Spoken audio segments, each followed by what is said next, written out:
Buenas noches a todos. Bienvenidos a una clase más de Escuela Dominical Ex Mormona. Como siempre, aquí Mauricio, mejor conocido como Mahmoud. Vamos a hablar de esta clase. Para el día de hoy, o mejor dicho, para el día de mañana, en toda capilla de la Iglesia Mormona, se va a ver el capítulo 1 al 5 del libro de Éter. Según lo que se nos ha contado en la Iglesia, este es un libro que es el resumen de unos registros más antiguos que el personaje conocido como Moroni resume, valga la redundancia. El libro de Éter, hablándolo en términos cortos, es el resumen de un pueblo que, según el personaje Moroni, vivió en América muchos siglos antes de la llegada de los nefitas, digamos de lo que posteriormente serían llamados los nefitas y los lamanitas, en otras palabras, los descendientes de los judíos que vinieron aquí a América. Es interesante porque el relato empieza contándonos algo que sucedió y viene precisamente de un relato bíblico que es la historia de la Torre de Babel, cuando según el relato el Señor del Universo digamos inventa los idiomas, por decirlo de alguna manera.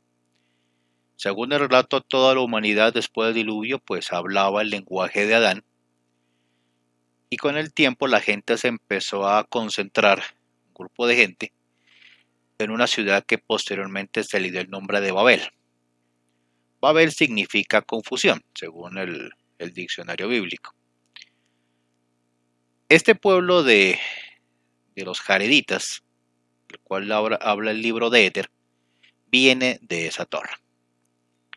Entonces, en primera instancia estamos hablando de tiempos supremamente antiguos, y dicho en palabras sencillas, estamos hablando de una migración de gente que vino del antiguo continente al nuevo continente, ¿sí? Mucho antes de la llegada de los judíos de Jerusalén, mucho antes de los nefitas y lamanitas, obviamente mucho antes de la llegada de los españoles y los portugueses y los británicos al continente americano. Ok, bueno, después de esta introducción, vamos a analizar algunas cosas interesantes que nos menciona el manual, ¿no? La primera parte de la clase tiene como título: a medida que acudamos continuamente al Señor, Él revelará su voluntad. Entonces, para eso, nos invita a que leamos dos secciones, que es Éter capítulo primero 33 al 43, y luego leer Éter capítulo 2 versículo 16 hasta Éter 3 versículo 6. Vamos a leerlas para poder tener una idea de lo que se nos está hablando. En el libro de Éter, capítulo 1, versículo 33 en adelante dice: Y dicho Jared vino de la gran torre con su hermano y sus familias, y con algunos otros y sus familias. En la época en que el Señor confundió el lenguaje del pueblo, y juró en su ira que serían dispersados por toda la superficie de la tierra, y conforme a la palabra del Señor, fue dispersada la gente.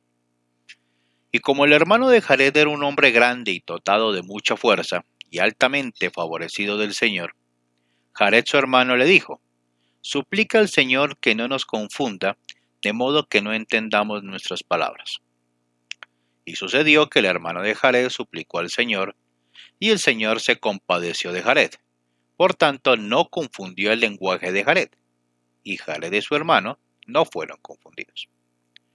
Entonces Jared dijo a su hermano: Suplica de nuevo al Señor, pues tal vez aparte su ira de aquellos que son nuestros amigos, para que no confunda su lenguaje.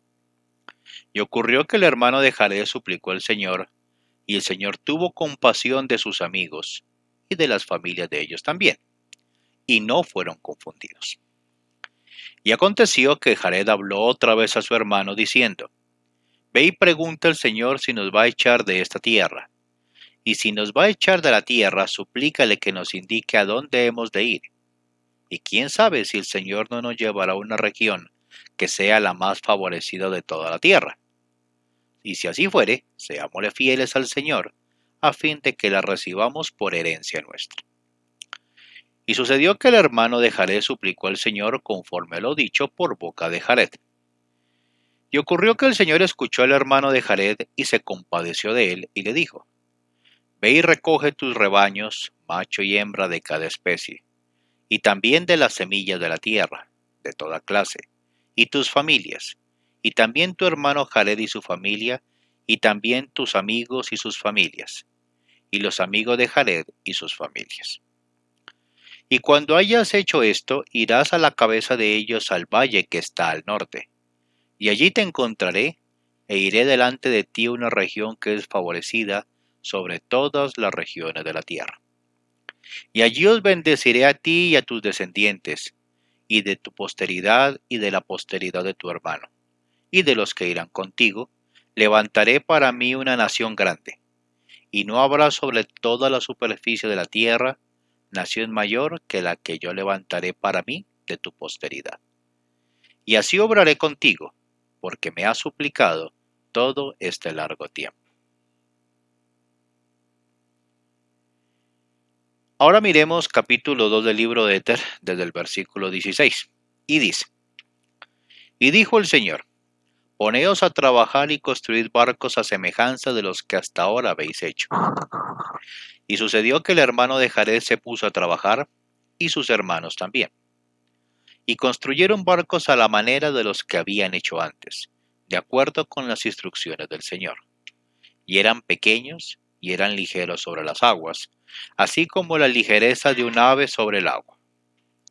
Y se construyeron de una manera sumamente ajustada, de modo que podían contener agua como un vaso, y el fondo estaba ajustado como un vaso, y los costados estaban ajustados de la misma manera, y los extremos terminaban en punta, y también la cubierta estaba ajustada como un vaso, y su longitud era la de un árbol, y la puerta al cerrarse quedaba ajustada a semejanza de un vaso. Y sucedió que el hermano de Jared clamó al Señor diciendo: Oh Señor, he efectuado la obra que me has mandado, y he construido los barcos según tú me has dirigido. He aquí, oh Señor, no hay luz en ellos. ¿A dónde nos hemos de dirigir? Y también pereceremos, porque en ellos no podremos respirar sino el aire que contengan. Por consiguiente, pereceremos. Y el Señor dijo al hermano de Jared: He aquí, harás una abertura en la cubierta y también en el fondo. Y cuando te falte aire, destaparás la abertura y recibirás aire. Y si sucede que os entre el agua, he aquí cerrarás la abertura para que no perezcáis en el mar. Y ocurrió que el hermano de Jared así lo hizo, según lo que el Señor le había mandado. Y clamó de nuevo al Señor diciendo: He aquí, oh Señor, he obrado según me lo has mandado, y he preparado los barcos para mi pueblo, y aquí no hay luz en ellos. ¿Vas a permitir, oh Señor, que crucemos estas grandes aguas en la oscuridad? Y el Señor dijo al hermano de Jared: ¿Qué quieres que yo haga para que tengáis luz en vuestros barcos? Porque aquí no podréis tener ventanas, pues serían hechas pedazos. Ni llevaréis fuego con vosotros, porque no os dirigiréis por la luz del fuego.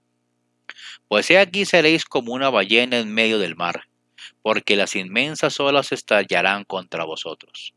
No obstante, yo os sacaré otra vez de las profundidades del mar, porque de mi boca han salido los vientos, y también he enviado yo las lluvias y los diluvios. Y he aquí yo os preparo contra todas estas cosas, porque no podréis atravesar este gran mar, a menos que yo os prepare contra las olas del mar, y los vientos que han salido, y los diluvios que vendrán. Por lo tanto, ¿qué deseas que prepare para vosotros, a fin de que tengáis luz cuando seáis sumergidos en las profundidades del mar?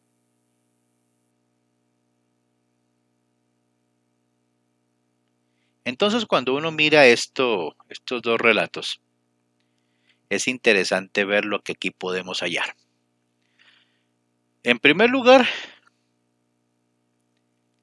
uno puede ver aquí que el nombre del hermano de Jared no se menciona. Simplemente se dice, Jared le dice a su hermano, haz esto.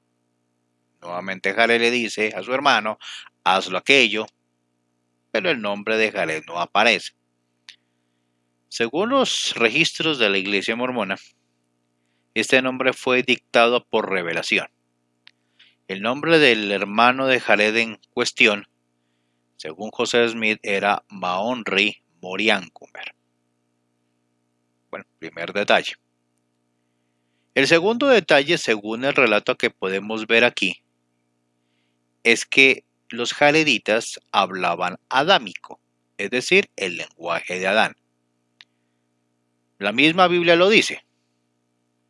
Dice que cuando la gente empezó a reunirse en la ciudad que posteriormente se llamaría Babel, todos hablaban la misma lengua y todos entendían las mismas palabras. Más o menos dice así el texto.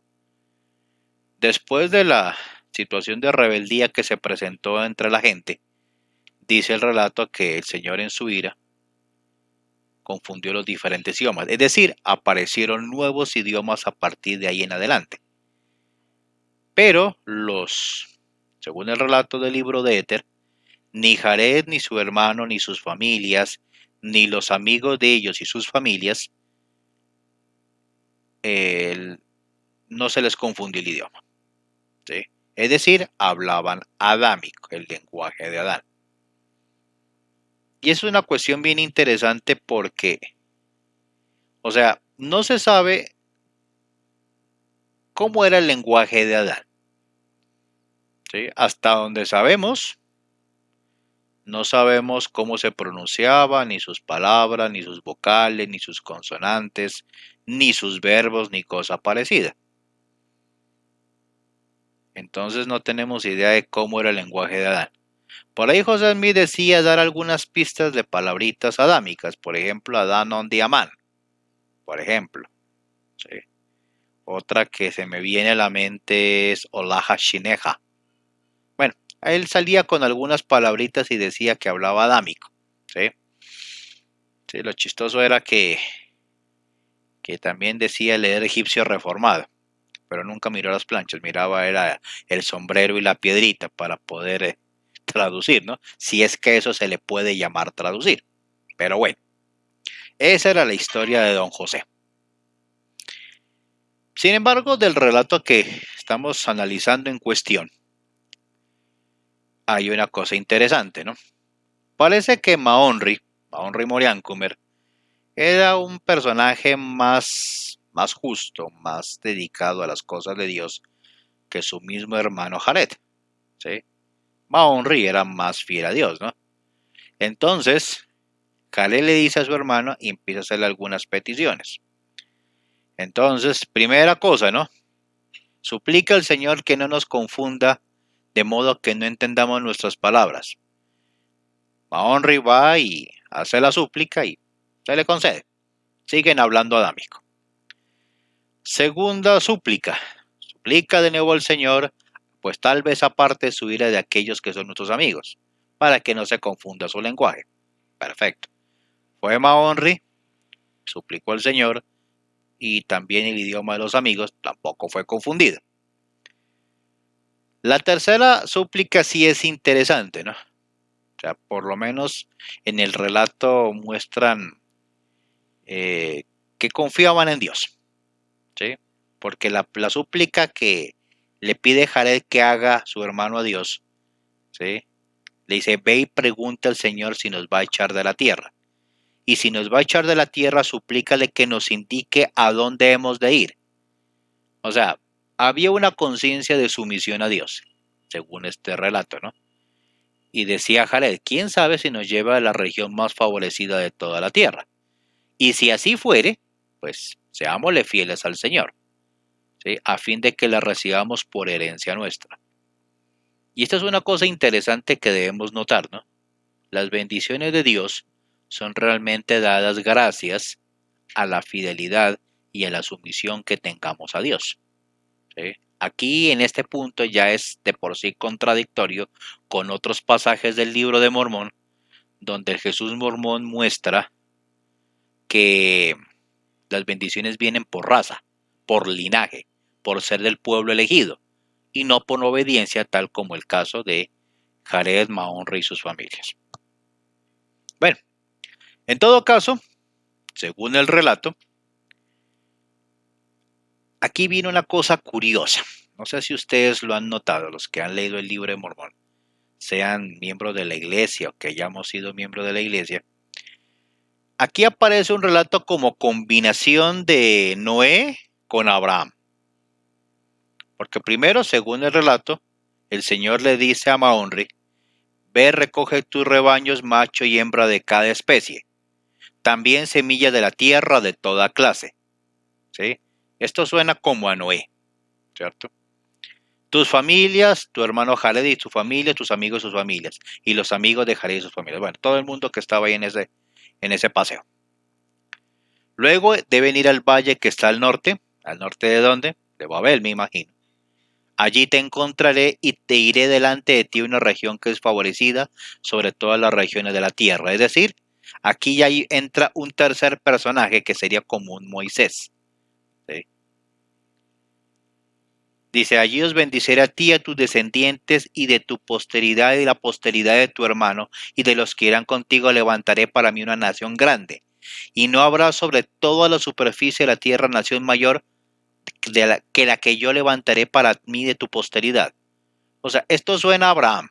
Entonces, aquí empezamos a ver que en este relato de Éter vuelve y juega el plagio de relatos bíblicos. Entonces, Noé, Moisés, Abraham. ¿Sí? O sea, en esas tres cosas combina el relato de los jareditas, la nación de Jared y de Mahón. ¿Sí? Pero bueno, el punto es interesante. ¿Sí? La primera cosa que uno nota es que hay que ser fieles a Dios, hay que ser obedientes a Dios, hay que ser sumisos a Dios para poder recibir de algo de Dios. ¿Sí? Y como el mismo relato dice, obraré así contigo porque me has suplicado todo este largo tiempo. En la segunda parte ya empiezan a hablar de la construcción de los barcos. Y aquí viene otros detalles interesantes, ¿no? Primero que todo, lo que el relato da a entender es que los, digamos, Jared, Mahonri y los amigos de ellos dos no eran cualquier grupo de personas. Esta gente sabía hacer barcos, ¿sí? Y el relato lo dice claramente, ¿no? Construyeron barcos a la manera de los que habían hecho antes, ¿sí? Pero también aclara, de acuerdo con las instrucciones del Señor. Es decir, según el relato, los jareditas, esta naciente nación, hicieron una versión mejorada de arcas, ¿sí? Entonces, dicen, eran una versión más pequeña, más ligera, ¿sí? Pero eran versiones pequeñas de arcas, ¿sí? Conforme a las que sabían hacer antes, según el mismo relato, ¿sí? Dicen que eran ajustadas, que podían almacenar agua como un vaso, ¿sí? Me vino a la mente cuando estaba leyendo esto, algo que en algún momento algunos expertos lingüistas habían encontrado. Hay mucha gente que asegura, muchos expertos, traductores y conocedores de lenguas antiguas, han afirmado que el relato del diluvio de Noé, tal como se cuenta en la Biblia, es un plagio de un relato muy antiguo, mucho más antiguo que el de los israelitas, que venía precisamente de Babilonia, de la antigua cultura sumeria. Y notaban una cosa rara. El Noé sumerio, creo que se llamaba Siusudra, si mal no me acuerdo, me corrigen, ¿sí? El Noé sumerio sí efectivamente hizo un arca, digamos un barco, para almacenar las semillas y las especies animales. Pero la forma en que estaba hecho ese barco parecía mucho a unos barcos que todavía se ven, que todavía se construyen en lo que actualmente conocemos como Irak. Es decir, eran unas construcciones de unos barcos de tipo circular, ¿sí? Entonces me vino a la mente eso, ¿sí? Barcos que podían contener agua como un vaso, ¿sí? Entonces mucha gente decía, ¿por qué en forma circular? Entonces algunos expertos de la ufología decían porque tenía la forma de las naves, de los barcos, de los dioses, es decir, ovnis. Bueno, esa es la opinión de los expertos ufólogos, ¿no?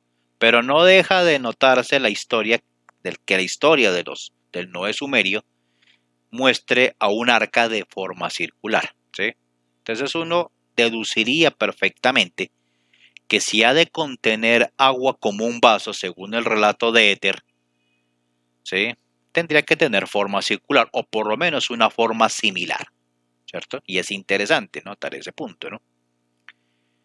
Dice, podían contener agua como un vaso, el fondo estaba ajustado como un vaso, los costados ajustados de la misma manera, los extremos terminaban en punta, entonces uno se puede imaginar una cosa circular, ¿sí? O más o menos ovalada, ¿cierto? Pero terminado en punta en ambos lados, ¿sí? Entonces, eso nos llevaría a pensar qué forma tendría realmente el arca de Noé. Entonces, uno para averiguar ese tema, uno se podía basar en lo que se halló por allá en los años 60, finales de los 60, 70, cuando descubrieron cerca al monte Yudi, como lo menciona el Corán, ¿sí? Los montes de Ararat, los montes de Armenia, las cordilleras que divide Turquía de la República de Armenia. Allá efectivamente está el arca de Noé, ¿sí? En su versión pura y original, ¿sí? Y uno mira la forma de esa construcción y efectivamente tiene una forma similar a la que está mencionada aquí. Era ajustada como un vaso, más o menos de forma redonda, más bien ovalada, pero ambos extremos terminando en punta, ¿sí? Bien, entonces es un detalle interesante que el libro nos menciona, ¿sí? Otra cosa que dice, la cubierta estaba ajustada como un vaso, su longitud era la de un árbol, o sea, no era pequeño, ¿cierto? Y cuando se cerraba la puerta quedaba ajustado como un vaso. O sea, todo era absolutamente hermético, ¿sí? Ese tipo de construcción de barcos todavía, vuelvo y digo, se hacen en Irak, ¿sí? Obviamente de un tamaño mucho más pequeño, pero son barcos, son naves que se puede perfectamente cargar lo que usted quiera. Es un diseño supremamente antiguo, pero al mismo tiempo vigente. Bueno, pero cuando uno sigue leyendo el relato, o sea, aquí hay una cosa curiosa y es digamos, el propósito del mensaje, ¿sí? La clase hace una pregunta, ¿no? A medida que acudamos continuamente, el Señor revelará su voluntad, ¿cierto? Y aquí nos hace un ejercicio que yo no sé si es que los santos de los últimos días o no leen el libro de Mormón o sinceramente no le ponen cuidado. Aquí hay un ejercicio muy sencillo de cómo buscar la guía divina, ¿sí? No es como cuando en mis tiempos de la misión le decían a uno que los investigadores oren para saber si el libro de Mormón es verdadero en la primera charla, ¿sí? O sea, eso no tiene sentido. O sea, poner a una persona a que haga esa pregunta, o sea, no tiene sentido porque para uno poder saber la veracidad de algo, primero tiene que leerlo, en caso de un libro, un texto sagrado, leerlo y analizarlo para luego hacer la pregunta. En mis tiempos era el procedimiento inverso. Pregunta a Dios si es verdadero y luego sí léalo. De una vez ya venía uno como mentalizado de que como si usted sintió una cosa rica y bonita y sintió el calor en el pecho, entonces yo ya asumo que el resto es verdad. Pero bueno, vamos a analizar, ¿no? Uno mira aquí, por ejemplo, a partir del versículo 20, 18, bueno, desde el 18 en adelante, ¿no? Uno empieza aquí a mirar que, bueno, se hicieron los barcos, ¿listo? Entonces Maonri va y le dice al Señor, ¿no? Señor, ya efectuemos la obra que nos has mandado, construir los barcos según tú me has mandado, ¿sí? He aquí no hay luz en ellos, ¿cómo nos hemos de dirigir? ¿Sí? Vamos a perecer, ¿sí? No podemos respirar sino el aire que contenga. O sea, lo habían hecho de tal manera que ninguno se le ocurrió hacerse la pregunta de, bueno, ¿y por dónde entra el aire, no? Ellos simplemente dijeron, obedezcamos al Señor, el Señor nos mandó que los hiciéramos ajustados y sellados como un vaso. Bueno, lo hicieron. Bueno, entonces, Mahonri te empieza en su súplica a hacer el razonamiento, ¿cierto? No podemos respirar sino el aire que contenga. Respiramos ese aire, vamos a morirnos. Entonces el Señor hace su respuesta. ¿Sí? He aquí harás una abertura en la cubierta y también en el fondo. Es decir, hágale dos huequitos. ¿Sí? Cuando te falte aire, destapas la abertura y recibes el aire. Si les entra el agua, tapen el hueco para que no se ahoguen en el mar. ¿Sí? O sea, cuando uno empieza a mirar este relato de esa manera, y uno empieza a mirar a este señor que cuenta el relato de Éter, entonces uno se hace la pregunta, o sea, el señor requiere a alguien así de, perdónenme la expresión, así de atembao, así de tonto? O sea, una cosa es someterse al Señor del universo y otra cosa es ser autómatas y no razonar lo que estamos haciendo. ¿Sí? Era de lógica. ¿Sí? Era de lógica que si uno construye un barco de esas características, uno inmediatamente cae en cuenta que algo falla en el diseño. ¿Sí? Si los barcos son pequeños, aunque sean del tamaño de un árbol, ¿sí? O sea, vamos a meter animales, vamos a meter semillas, vamos a meter gente, el aire no va a alcanzar. O sea, era algo de lógica, ¿cierto? Mas, sin embargo, ellos lo hicieron así. Entonces, ¿qué era qué les estaba pasando a esa gente? Por eso es que el Señor, el que nos cuenta este relato, le dice, hagan un par de huequitos, uno en la punta y el otro en la otra punta. Si les falta el aire, destapen los huequitos. Si se les mete el agua, tapen los huequitos. ¿Sí? O sea, es algo de sentido común, pero a ninguno de ellos se le ocurrió la grandiosa idea de pensar lo mismo. Ese es el punto que yo quiero llegar. ¿Sí? Bueno, igual lo hicieron, ¿no? Entonces no sé si era que intencionalmente el relato nos quiere enseñar algo o qué es lo que pasa. Pero vamos a mirarlo más adelante. Entonces, bueno, hicieron los huecos y bueno, vuelve y se arrodilla Mahonri, Moriancomer, y le dice, Señor, no hay luz. ¿Qué hacemos? ¿Sí? ¿Vas a permitir, Señor, que crucemos estas aguas en la oscuridad? ¿Sí? Entonces, aquí hay una cosa que es fundamental y aquí es donde viene digamos, el meollo de esta sección. La respuesta que le da el Señor, ¿cierto? La deidad que estabas siguiendo Mahonri, el que le estaba guiando, ¿sí? El Señor le hace la pregunta a Mahonri, ¿qué quieres que yo haga? Y le plantea las situaciones, ¿no? No pueden tener ventanas porque las olas las van a hacer pedazos. No pueden llevar candela porque el barco es de madera. Si ustedes en un momento se descuidan, pues se va a prender el barco por dentro, ¿cierto?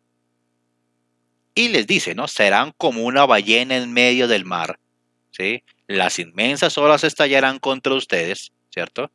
Pese yo sacaré de las profundidades del mar, ¿no? Estaba diseñado estos barcos no tanto para hacer barcos, sí, iban a flotar, pero en un momento en que una ola les cayera encima, se iban a comportar como algo parecido a submarinos. ¿Sí? Ya de por sí había un concepto interesante en este relato. ¿Sí? O sea, eran naves completamente selladas. Entonces, bueno, les pongo las condiciones, qué es lo que ustedes van a pasar durante este viaje, ¿no? Va a haber vientos, va a haber tempestades, lluvias, diluvios, ¿cierto?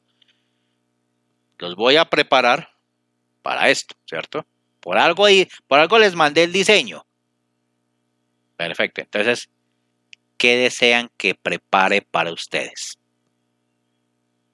O sea, esa es la cuestión real donde viene el punto de la clase, digamos, de la primera sección de esta clase. O sea, ¿qué quieren qué quieren que yo haga? ¿Sí? Y es una reflexión bien bonita y bastante útil que, digamos, en mi tiempo que yo duré en la iglesia, la verdad no vi que nadie la hiciera. ¿Sí? O sea, la gente en la iglesia tiene la mentalidad, lastimosamente, que tienen en este relato los jareditas. Si ustedes les dicen váyanse en el barranco, allá van a parar al barranco. Si les dicen háganlo de esta manera, ellos lo hacen de esta manera. ¿Sí? Pero a ninguno se le ocurre decir qué puedo yo hacer para resolver el tema. O sea, no aplican conocimiento. Y aquí hay una diferencia muy grande entre la obediencia al Señor, ¿sí? La sumisión al Señor, y la obediencia o la sumisión a un líder de turno. ¿Sí? Aquí, según el relato, todo mundo, cuando necesitaba algo de Dios, o sea, ninguno se arrodillaba y decía, Señor, ¿cómo hacemos esto? No, ve, digámosle a Mahonri, él le pregunta al Señor y él nos va a decir, el Señor le va a decir a él qué es lo que tenemos que hacer. ¿Sí? Es más o menos la mentalidad que existe ahorita en la iglesia en la actualidad. Si algo hay que hacer, no, preguntémosle a Nelson, ese es el profeta del Señor. ¿Sí? Y ninguno piensa. ¿Sí? Eso es como un cuentico, una historia de una vez que había un montón de gallinas que querían volar. Todas querían volar porque querían irse del gallinero porque estaban cansadas de que el dueño de la granja las cogiera para hacer caldito de pollo. Entonces un día llegó un águila y les dijo, yo les puedo enseñar a volar. Bien, entonces todas las gallinas felices empezaron a recibir las clases, ¿cierto? Pasaron los días, pasaron los meses y al final las gallinas pudieron volar. Cuando ya vio el águila, que ya estaban listas, las felicitó, les hizo una especie de graduación, ¿cierto? Y cuando terminó la graduación, todas las gallinas se fueron a la granja caminando. Lo más obvio era que se hubieran ido volando, pero no, se fueron caminando como las gallinas que siempre habían sido. Y eso es lo que pasa realmente con muchos o la gran mayoría de los miembros de la iglesia. Son obedientes para seguir órdenes de otro, pero ninguno dice, supliquemos al Señor a ver qué vamos a hacer. Pues es la idea que lo hagan, pero no lo hacen. ¿Por qué? Porque el sistema de enseñanza de educación de la iglesia está diseñada para obedecer a un líder, tal como la gente, como los jareditas, hacían caso a todo lo que les dijera Mahonri. ¿Sí? Y ahí tenemos un problema grande. Sin embargo, queda la pregunta, ¿qué quieren ustedes que yo haga? Dice el Señor. ¿Sí? Eso es lo que tenemos nosotros que pensar. Como seres humanos tenemos intelecto, tenemos inteligencia, podemos adquirir conocimientos, ¿sí? Y poder nosotros mismos resolver una situación. Pero es más fácil hacerle caso a otro, ¿sí? Que ir directamente a preguntarle a Dios cómo resolver ciertas situaciones. ¿Sí? Esa es la primera cosa que podríamos nosotros tener en cuenta.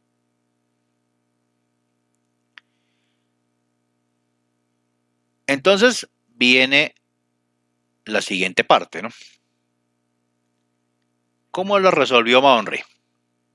Entonces el manual nos dice que leamos capítulo 3 de Éter, versículos 1 al 5. Y dice así. Y sucedió que el hermano de Jared, y eran 8 el número de los barcos que habían sido preparados, subió el monte que llamaban el monte de Shelem, a causa de su extremada altura. Y de una roca fundió 16 piedras pequeñas y eran blancas y diáfanas, como cristal transparente. Y las llevó en sus manos a la cima del monte y nuevamente clamó al Señor diciendo, Oh Señor, has dicho que hemos de estar rodeados por las olas. Y ahora aquí, oh Señor, no te enojes con tu siervo a causa de su debilidad delante de ti, porque sabemos que tú eres santo y habitas en los cielos, y que somos indignos delante de ti. Por causa por causa de la caída, nuestra naturaleza se ha tornado mala continuamente. No obstante, oh Señor, tú nos has dado el mandamiento de invocarte, para que recibamos de ti según nuestros deseos. He aquí, oh Señor, tú nos has castigado por causa de nuestra iniquidad, y nos has echado, y durante estos muchos años hemos estado en el desierto. No obstante, has sido misericordioso para con nosotros, oh Señor. Ten piedad de mí y aparta tu ira de este tu pueblo, y no permitas que atraviese este furioso abismo en la oscuridad, sino mira estas cosas que he fundido de la roca. Y sé, oh Señor, que tú tienes todo poder y que puedes hacer cuanto quieras para el beneficio del hombre. Por tanto, toca estas piedras con tu dedo, oh Señor, y disponlas para que brillen en la oscuridad, y nos iluminarán en los barcos que hemos preparado, para que tengamos luz mientras atravesemos el mar. He aquí, oh Señor, tú puedes hacer esto. Sabemos que puedes manifestar gran poder que parece pequeño al entendimiento de los hombres. Entonces aquí lo que nos muestra es la creatividad humana. Entonces en el relato, el personaje Maonri lo dice con claridad. Coge unas piedritas, 16, 2 por barco, ¿cierto? Dice, o sea, blancas, diáfanas, como cristal transparente. ¿Qué sería lo que, o sea, me pregunto yo, uno cómo hace para fundir, o sea, coger, como dice aquí, de una roca, fundió piedras pequeñas que al terminar de fundirse eran como cristal transparente. O sea, ¿qué material es ese? La verdad yo no conozco ninguno que tenga esa característica. ¿Sí? No puedo decir que sea el cuarzo, porque el cuarzo no lo puedo fundir. No sé qué material sea, pero sí me hace acordar algo. No sé si ustedes se acuerdan de la película Noé, ¿sí? La que fue protagonista Russell Crowe. Si ustedes se acuerdan, en la película se menciona algo parecido. Si ustedes se acuerdan en la película, Lamec, el papá de Noé, del Noé de la película, en sus terrenos había algo que llamaban Zohar. Así lo menciona textualmente la película. Llamaban Zohar. Y era efectivamente esto, ¿sí? Una roca especial que cuando se fundía formaba, ¿cierto? Unas piedritas blancas y diáfanas como cristal transparente, pero que tenían propiedad lumínica, ¿sí? Es interesante esto porque hay un libro que utilizan mucho los judíos talmudistas, los judíos cabalistas, precisamente los maestros, o el maestro que tuvo José Smith, que era un judío, un rabino con estas características. Esta clase de personas leen un libro llamado el Zohar. ¿Sí? El Zohar significa precisamente, se traduce como iluminación. ¿Sí? Entonces, bueno, me llama la atención por ese paralelo con la película. O sea, de pronto existió o existe un material de estos. ¿Sí? La verdad yo no lo conozco, pero es interesante que una película de Hollywood retome esta historia. Cuando uno mira el relato aquí de Maonri, es lo primero que empieza a mencionar, y empieza a mencionar varios conceptos islámicos. ¿Sí? Aquí volvemos a jugar con el tema de los plagios. ¿Sí? Primera cosa islámica que menciona el libro de Éter. No te enojes con tu siervo a causa de su debilidad delante de ti. En el Corán lo dice claramente. El hombre fue creado débil. Aquí en este relato se toma exactamente la misma idea. Eres tú santo y habitas en los cielos, somos indignos delante de ti. Bueno, eso está en todos los libros sagrados, monoteístas. ¿Sí? Por causa de la caída, nuestra naturaleza se ha tornado mala continuamente. es una realidad, ¿no? O sea, los seres humanos por naturaleza somos débiles, ¿no? Pero el mismo Mahonre le dice, tú nos has dado el mandamiento de invocarte para que recibamos de ti según nuestros deseos. Aquí hay una cascarita. O sea, es lo interesante de los relatos del libro de Mormón. Siempre vienen mezcladas verdades con mentiras. O sea, ¿desde cuándo nosotros como seres humanos podemos decirle a Dios que nos conceda según nuestros deseos? No. Pedimos cosas que estén de acuerdo con la voluntad divina, ¿sí? El Ser Supremo no es nuestro sirviente ni nuestro mandadero, es el Señor del universo, ¿sí? El Señor del universo da las cosas conforme a las normas que Él dicte. Sin embargo, el libro de Éter nos menciona que podemos pedir según nuestros deseos, a pesar de nuestra condición débil delante de Dios. O sea, no es un sinsentido. Bueno, nos has castigado por nuestra iniquidad, nos has echado durante muchos años. Entonces, uno empieza a mirar dónde fue esa súplica, a ver en qué parte del planeta. Y eso es lo que debería uno hacerlo pensar, ¿cierto? Como investigador del libro de Mormón, alguno que de pronto esté investigando la iglesia, las doctrinas de la iglesia mormona, a ver en qué parte del planeta uno encuentra un lugar que digamos, ni siquiera el nombre concuerda, un lugar llamado Shelem, ¿sí? Según lo que dicen, los barcos ya estaban hechos, o sea, era obvio que estaban en una costa, pero que se subieron a una montaña de gran altura. ¿Dónde en el planeta usted encuentra eso? ¿En qué parte del planeta usted encuentra un sitio con esas características? ¿Mm? Y sobre todo donde uno puede encontrar un material que al fundirlo se convierte en piedras blancas, diáfanas, ¿sí? Transparentes como el cristal. ¿Dónde consigue uno eso? ¿Sí? No existe en ninguna parte del mundo. De pronto, me acuerdo años atrás, cuando yo recién estaba en la iglesia, me decían que posiblemente, era una hipótesis, estaban hablando más o menos de entre el centro y sur de la costa china, al China occidental. Pero es que en ninguna parte, yo he mirado Google Maps y usted no encuentra una montaña de esas características. De hecho, en ninguna parte, ni en el mar de China occidental, ni el sur de China, ni en la Indochina, y mucho menos en la Conchinchina, usted encuentre una playa que esté al pie de una montaña extremadamente alta, y sobre todo con esos minerales. No existe, ¿sí? O sea, me están dando pues, pistas geográficas que en realidad no aplican en ninguna parte del extremo oriente de Asia, ¿sí? Porque se supone que los jareditas viajaron hacia el oeste, ¿sí? Entonces, he ahí el problema, ¿sí? Entonces, el mensaje que nos da en sí el texto es que, bueno, Mahonri entendió el mensaje y dijo, ¿qué quieres que yo haga? ¿Qué es lo que pidió Mahonri? Bueno, fundí estas piedras, tócalas con tu dedo porque tú eres el todopoderoso. Perfecto, no hay ningún problema, ¿sí? Entonces, todos recordamos la historia que pasó, ¿sí?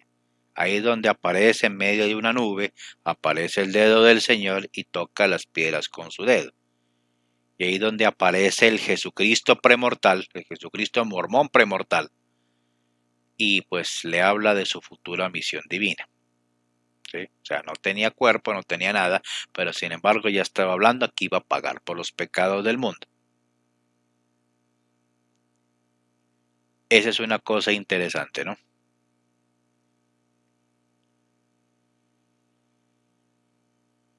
Aquí hay una parte en el manual que nos envía, pasando a otro punto, nos envía el capítulo 4 de Éter, versículos 8 al 10. Veamos a ver qué dice. Y el que contienda contra la palabra del Señor, maldito sea. Y el que niegue estas cosas, maldito sea.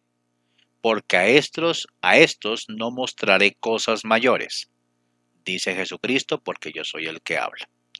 Y por mi mandato se abren y se cierran los cielos, y por mi palabra temblará la tierra, y por mi mandato sus habitantes pasarán como si fuera por fuego. Y el que no cree mis palabras no crea a mis discípulos, y si es que yo no hablo, juzgad vosotros, porque en el postrer día sabréis que yo soy el que habla. ¿Ok? Como lo dije en la clase pasada, pague por ver, pago por ver. O sea, me va a aplicar la técnica de la maldición. Cualquier persona que niegue que el libro de Mormón sea un libro divino, una escritura sagrada, pago por ver, a ver, maldito sea. ¿Sí? O sea, cuando un libro es verídico, tiene soporte. Aún la Biblia, con todas las inconsistencias que uno puede encontrar en las traducciones, tiene una base real. Recordemos un poquito. La semana pasada encontraron las ruinas de una iglesia que, según la tradición, había sido el lugar donde había ocurrido el milagro, donde Jesucristo sanó a una mujer que tenía unos problemas gravísimos con su periodo menstrual. ¿Sí? Una mujer que vivía sangrando constantemente. Era un sitio que, primero que todo, es mencionado en la Biblia, segundo, está mencionado el milagro, y tercero, la tradición antigua mencionaba que en ese sitio era el lugar donde esa mujer vivía. Bueno, la semana pasada lo encontraron. Y así muchas cosas. ¿Sí? Muchos relatos de la Biblia tienen una comprobación histórica, arqueológica, cosa que no ocurre con el libro de Mormón. ¿Sí? Entonces, preguntémonos si realmente este tipo de maldiciones que el Jesús mormón nos echa a los que no creemos en la validez del libro, esas maldiciones realmente pueden ser efectivas. Son solo esto, palabrería. Ese es el punto. Miremos a continuación otra cosa que nos dice, ¿no? El mismo capítulo 4 de Éter. Dice, desde el versículo 7. Y el día en que ejerzan la fe en mí, dice el Señor, así como lo hizo el hermano de Jared, para que se santifiquen en mí, entonces les manifestaré las cosas que vio el hermano de Jared, aún hasta desplegar ante ellos todas mis revelaciones, dice Jesucristo, el Hijo de Dios, el Padre de los cielos y la tierra, y de las cosas que en ellos hay. Pero al que crea estas cosas que he hablado, yo lo visitaré con las manifestaciones de mi espíritu, y sabrá y dará testimonio, porque por mi espíritu sabrá que estas cosas son verdaderas, porque persuado a los hombres a hacer lo bueno. Y cualquier cosa que persuado a los hombres a hacer lo bueno viene de mí, porque el bien de nadie procede sino de mí. Yo soy el mismo que conduce a los hombres a todo lo bueno. El que no crea mis palabras, tampoco me creerá a mí que yo soy. Y aquel que no me crea no creerá al Padre que me envió, pues he aquí yo soy el Padre, yo soy la luz y la vida y la verdad del mundo. Venid a mí, oh gentiles, y os mostraré las cosas mayores, el conocimiento que se ha ocultado a causa de la incredulidad. Venid a mí, oh casa de Israel, y os será manifestado cuán grandes cosas el Padre ha reservado para vosotros desde la fundación del mundo, y no han llegado a vosotros por motivo de la incredulidad. He aquí cuando rasguéis ese velo de incredulidad que os hace permanecer en vuestro espantoso estado de iniquidad y dureza de corazón y ceguedad de mente, entonces las cosas grandes y maravillosas que han estado ocultas de vosotros desde el principio del mundo, sí, cuando invoquéis al Padre en mi nombre, con un corazón quebrantado y un espíritu contrito, entonces sabréis que el Padre se ha acordado del convenio que hizo con vuestros padres, oh casa de Israel. Estas ya son las palabras de Moroni, ¿no? Y uno aquí empieza a notar varias cascaritas. ¿Sí? Ahí donde uno se da cuenta que el mormonismo es una religión que desde sus mismos inicios fue una religión metamórfica. Es decir, fue cambiando de opinión, fue cambiando de doctrina con el paso de diría aquí del paso de los meses. ¿Sí? Porque es que en realidad hubo muchísimos cambios en la creencia del mormonismo. Primera cosa, cuando uno coge capítulo 4, versículo 7 de Éter, la manera en que se refiere Jesucristo mormón a sí mismo, ¿no? Jesucristo, el Hijo de Dios, el Padre de los cielos y de la tierra. O sea, como quien dice, Jesús es Dios. ¿Sí? Esto es típico de la doctrina trinitarista de la época. Toda iglesia cristiana en esa época tenía esta creencia, ¿cierto? O sea, era trinitarista. ¿Sí? Pero bueno, en el versículo 12 aparece una verdad. ¿Sí? ¿Qué es lo bueno y qué es lo malo? Cualquier cosa que persuado a los hombres a hacer lo bueno viene de mí. O sea, dice el Señor Dios. Bueno, es cierto. El bien de nadie procede sino de mí. Yo soy el mismo que conduce a los hombres a todo lo bueno. Eso es correcto, ¿cierto? Todo lo que venga de Dios es bueno, ¿cierto? Todo lo que persuado a los hombres a hacer lo bueno viene de Dios. Eso es una realidad evidente, ¿no? Pero aquí viene, vuelve y juega la cascarita, ¿sí? El que no le cree a Cristo no le cree al Padre que le envió. Dice, pues aquí yo soy el Padre. Aquí viene la cáscara otra vez, ¿sí? Entonces, ¿por qué? Porque según la doctrina de la Trinidad, desde el credo de Atanasio, ¿sí? El Padre es el Hijo, el Padre es el Espíritu Santo, el Hijo es el Padre, el Hijo es el Espíritu Santo. El Espíritu Santo es el Padre y el Espíritu Santo es el Hijo. Pero no son tres dioses, sino un único Dios. Eso es típico de la doctrina cristiana tradicional. Y eso es la que está reflejada en el libro de Mormón. Después ya apareció la doctrina de dioses separados. ¿Sí? Si uno coge el versículo 15, aquí hay una cosa interesante, ¿no? Y esto debería pensarlo cualquier santo de los últimos días que se digne, o sea, que estés realmente seguro de lo que es.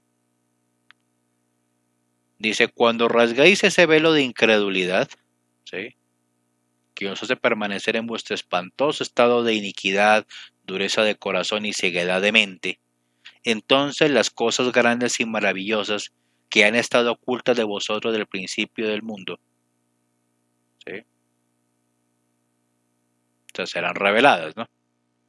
Pero aquí también indica una condición. Cuando invoquéis al Padre en mi nombre, o sea, volvemos a jugar. Cuando invoquéis al Padre en el nombre de Cristo, pues es que Cristo es el Padre, al fin. A ver, que alguien defina eso en términos de lógica, en términos racionales. Es parte del trinitarismo cristiano, ¿sí? Pero hay una cosa interesante. Se supone que cuando una persona conoce la iglesia verdadera, o sea, la iglesia mormona, según dicen los mormones, ¿cierto? Van a recibir cosas grandes y maravillosas. Pues al parecer ese velo de incredulidad todavía lo tienen los mormones porque no han salido y nunca han visto las cosas grandes y maravillosas, ¿sí? O sea, ese conocimiento vasto, amplio, ¿sí? Donde pueden comprender todas las cosas, no lo han recibido. Eso es lo que debería caer en cuenta cualquier santo de los últimos días. O sea, realmente esa obediencia les va a llevar a esas grandes verdades. Pues al parecer no, porque aunque invocan el nombre de Cristo, las cosas no han cambiado en casi 200 años de existencia. Y mucho menos los israelitas, los hijos de Israel. Menos. O sea, no, o sea, los judíos no tienen muchas ganas de hacerse mormones. ¿Sí? Antes, por el contrario, hay más de un mormón que se ha vuelto judío. Entonces, he ahí el problema. Entonces, ejercer la fe como el hermano de Jared implica estudio, implica análisis, implica práctica, ¿sí? Implica esfuerzo. Un santo de los últimos días por medio como el que nosotros conocemos en cualquier capilla, no lo hay. ¿Por qué razón? Porque según el mismo relato del libro de Éter, Mahonry Moriancumer tenía la iniciativa de ir a arrodillarse, preguntarle a Dios y pedirle cosas. Los demás simplemente hacían caso a lo que Mahonry dijera. ¿Sí? Y ahí donde está el mismo José Smith dando una clave real, ¿sí? Si tenemos la fe del hermano de Jared. Pero el tener la fe del hermano de Jared implica que usted sea autónomo en sus decisiones, autónomo en su estudio personal, autónomo en sus obras diarias, autónomo en sus intenciones. La iglesia mormona no le enseña a usted, Señor Santo de los últimos días, a ser autónomo. A usted le enseñan a ser obediente a las autoridades de la iglesia. Tal como Jared, los amigos y los amigos de Mahonry hacían con Mahonry. Entonces nunca van a llegar a eso. ¿Por qué? Porque están obedeciendo al que no es. ¿Sí? He ahí el detalle. Pasando a otro punto. ¿Sí? Dice el manual. Mediante su amonestación el Señor nos invita a arrepentirnos y venir a Él. Nos invitan a que leamos Éter capítulo 2 versículos 14 y 15. Y aconteció que a la conclusión de los 4 años el Señor vino otra vez al hermano de Jared, y estaba en una nube y habló con él. Y por el espacio de 3 horas habló el Señor con el hermano de Jared, y lo reprendió porque no se había acordado de invocar el nombre del Señor. O sea, hasta Mahonry cometía errores. ¿Sí? Lo reprendió porque no oraba. ¿Sí? Y ese era el enviado. No oraba y 3 horas de gallina, como decimos en Colombia. 3 horas de regaño. ¿Qué pasó, hermano? Y aún así nos dice el libro de Mormón, el que tenga la fe que tuvo el hermano de Jared. Y el hermano de Jared se arrepintió del mal que había cometido, dice el versículo 15, e invocó el nombre del Señor a favor de sus hermanos que estaban con él.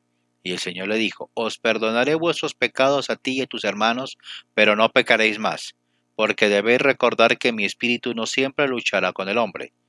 Por tanto, si pecáis hasta llegar al colmo, seréis desechados de la presencia del Señor. Y estos son mis pensamientos tocante la tierra que os daré por herencia, porque será una tierra escogida sobre todas las demás. Interesante detalle. O sea, durante 3 años Mahonry y Morian Comer no suplicaba al Señor. Y aún así nos dicen que sigamos el ejemplo del hermano de Jared. Un líder bastante contradictorio, la verdad. ¿Sí? O sea, es una cosa, es interesante, ¿no? Es interesante ver cómo en la misma iglesia se nos enseña a seguir a gente que muy probablemente no valga la pena. ¿Sí? Analicémoslo con calma. Uno ve, digamos, relatos de gente que sale de la iglesia y habla pestes de los obispos. O sea, de las cosas malas que han hecho, los errores. O sea, me incluyo porque varios obispos con los cuales tuvieron contacto conmigo no se portaban de la mejor manera. O sea, eran cualquier cosa menos discípulos dedicados de Dios. Pero aún así nos dicen que debemos seguirlos. Aún así nos dicen que nosotros debemos hacer caso a sus inspiradas enseñanzas. Vuelvo y juego. A ver, el hermano de Jared por 3 años no le oró a Dios y sin embargo debemos tener la fe del hermano de Jared. No tiene sentido. Es contradictorio. Si una persona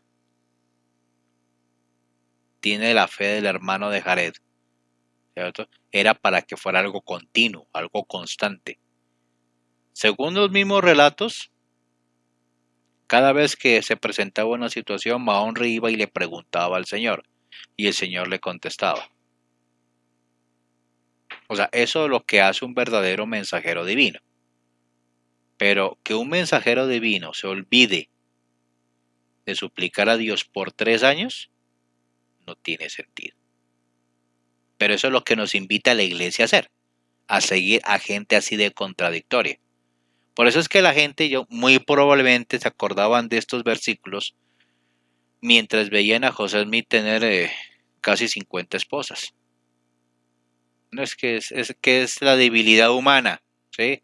Sí, le gustó la chiquilla de 14, no es que le gustó la mujer de su apóstol, ¿sí? Entonces por eso lo mandó a la misión, ¿sí? No, es que a José Smith ahorita le vino una nueva revelación y ya no existe la Trinidad como la aprendíamos en el libro de Mormón, sino ahorita la Trinidad es como la aprendimos de los griegos, y así sucesivamente. O sea, apoyar un ser humano de esas calidades que por un tiempo hace unas cosas y luego hace otras, ¿sí? Y luego las cambia y las hace de la manera visconversa.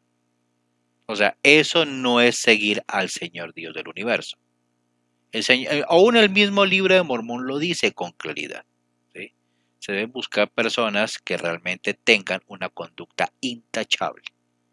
José Smith no lo tenía, pero sin embargo nos enseñan que debemos seguirlo a pesar de sus embarradas, a pesar de sus errores, a pesar de sus pecados, a pesar de todas las cosas malas que hizo, tenemos que seguirlo porque era el profeta del Señor.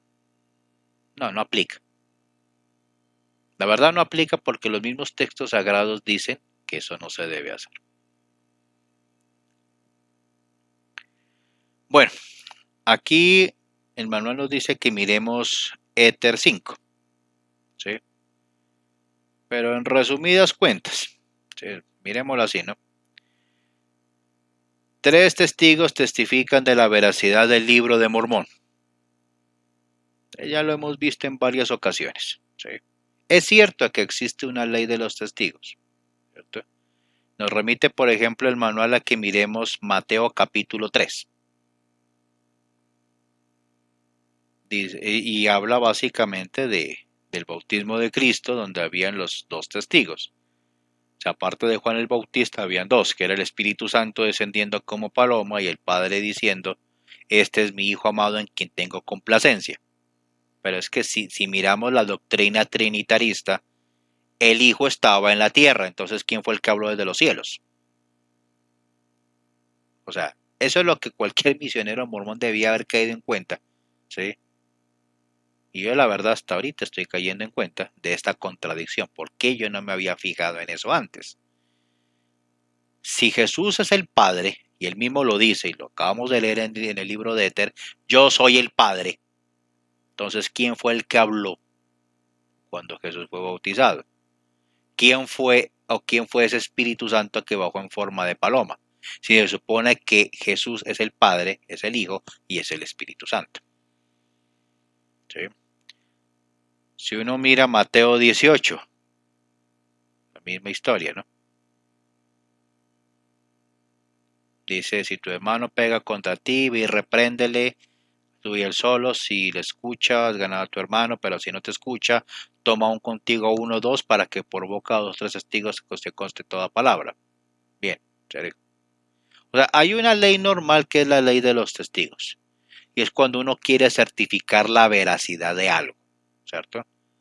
Si uno no tiene, no sé, cámara de video, no tiene grabadora de voz o algo parecido, pues uno debe apelar a alguien o a algunos, en plural, para poder validar algo, ¿cierto?